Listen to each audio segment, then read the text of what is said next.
येतो त्या विषयावर. 28 जुलैला प्रकरणाची चौकशी सुरू झाली. 4 ऑगस्ट मुंबई येथे क्राईम ब्रांचला मी गेलो. 10 ऑगस्टला पेपर फुटी प्रकरण स्टुडंट फर्स्ट कार्यक्रम आपण जो घेतला तिथं गेलो. 18 ऑगस्टला मुंबई सीपी यांना भेटलो आणि 25 ऑगस्टला तिथं पेपर फुटला हे एमपीएससी तिथं मान्य केलं. हे तुम्हाला सर्वांना काल रात्री किती वाजता 11 वाजता का गाडं काय तो काल चर्चा होते. त्यांना असं वाटलं की दुसरा दिवस उजाडणारच नाही. आजचा दिवस दुसरा उजाडला ना आता चर्चा तर होणारच.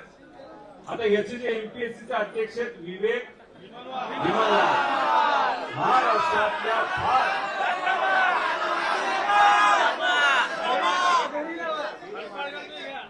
फार मोठ्या एका नेत्याचे मित्र आहेत. एका शाळेतल्या आरटीओचे कमिशनर असताना त्यांनी काय काय गोंधळ घातले त्याची चर्चा अख्ख्या महाराष्ट्रामध्ये.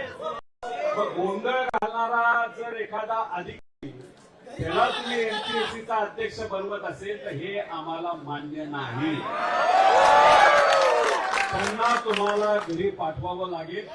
पाठवता येत नसेल तर विवंकर साहेबांना मी सांगतो, विनंती करतो तुमच्या सगळ्यांच्या वतीने की आपण नैतिकता बघत असताना हे जे काय घोळ झालेले मार्किंग मॅटर आणि आता हे आमचे एमपीएससी तर कुठेतरी नैतिक जबाबदारी घेऊन तुम्ही आज उद्याच्या उद्या तुम्ही या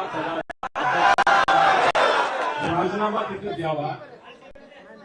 मी तुम्हाला एक अजून एक गोष्ट सांगतो आणि अध्यक्षांना सुद्धा सांगतो, एमपीएससीच्या सर्व अधिकाऱ्यांना सांगतो, जर या महिन्या अखेरीस पर्यंत तुम्ही राजीनामा नाही दिला तर 1 तारखेला दुपारी 12 वाजता मी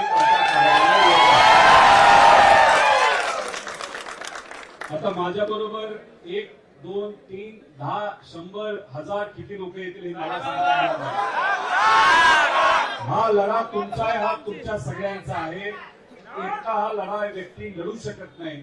पाठिंबा आपला द्यावाच लागेल. त्यामुळे या महिन्या अखेरीस पर्यंत एमपीएससीच्या अध्यक्षाने शांततेत नैतिकता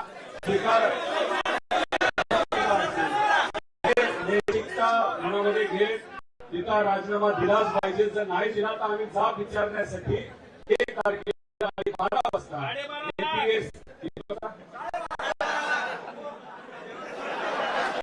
एमपीएससीच्या कार्यालयाला तिथे जाणाऱ्या अध्यक्षाला सुद्धा भेटू, सचिवाला सुद्धा भेटू आणि त्यांचे राजीनामा आधी झाले असतील तर दुसरा एखादा स्वच्छ प्रतिमेचा